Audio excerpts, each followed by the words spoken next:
Imagine a single, continuous line of men stretching over 25,000 miles.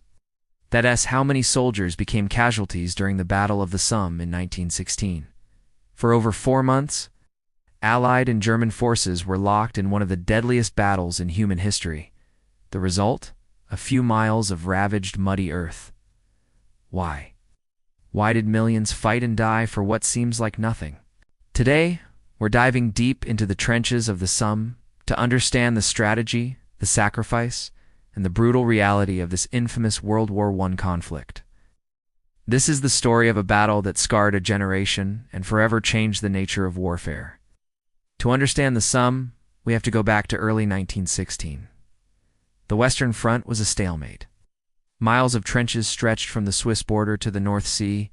Neither side could break through.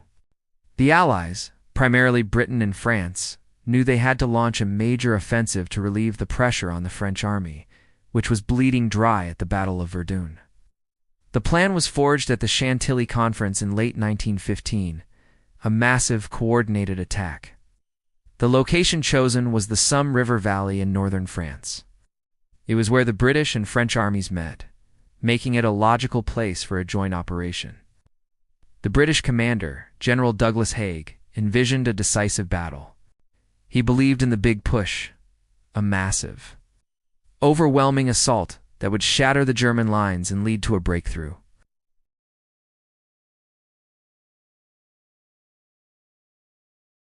The plan was to shell the German positions for a solid week, non-stop.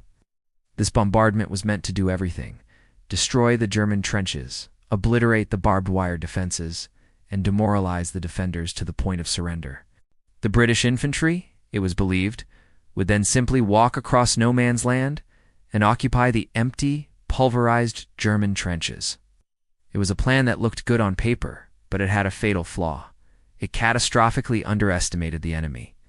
For 7 days, from June 24, 1916, over 1.5 million shells rained down on the German lines. From the Allied perspective, it looked like total annihilation. Surely nothing could survive that. But the Germans were well prepared.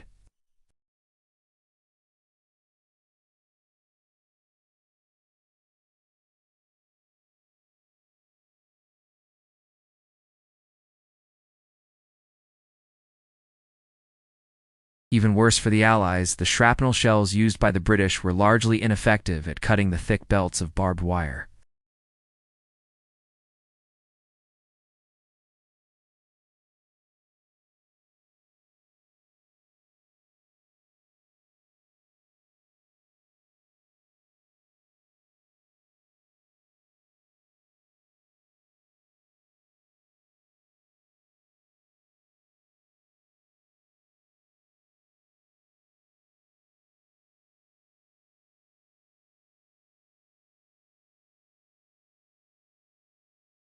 As soon as the British artillery barrage lifted to target positions further back, German soldiers emerged from their deep dugouts, set up their machine guns on the parapets of their craters, and unleashed hell.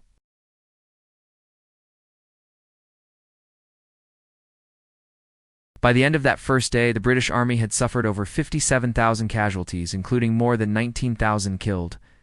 It remains the single bloodiest day in the history of the British military. The French forces to the south, using different tactics and facing weaker defenses, had more success, but the catastrophic failure of the main British assault defined the battle. The grand plan for a decisive breakthrough was dead on arrival. But the battle was far from over. General Haig and the Allied command refused to accept defeat. The big push had failed, so the strategy shifted. The battle devolved into a grinding war of attrition.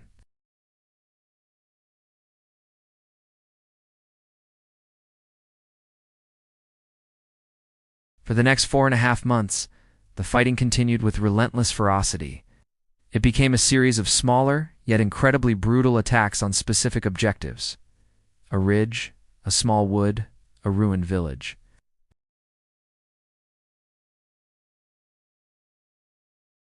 Each yard of ground was paid for with hundreds of lives. The battlefield became an apocalyptic landscape of mud. Shell craters, shattered trees, and the constant presence of death. The rain came, turning the churned-up earth into a thick, inescapable quagmire. Men, horses, and machines were swallowed by the mud. Wounded soldiers who fell off the duckboards could drown in it. Amidst this horror, new technologies of war made their debut. On September 15th, the British deployed a secret weapon they hoped would break the stalemate: the tank. These new landships were mechanically unreliable and slow, but their appearance on the battlefield caused panic among some German troops.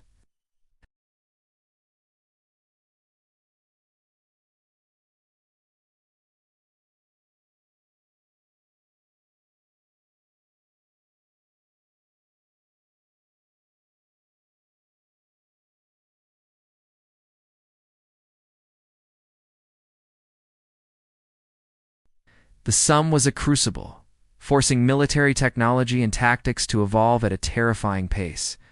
The battle finally ground to a halt in mid-November 1916, not because of a decisive victory, but because the winter weather made further large-scale operations impossible.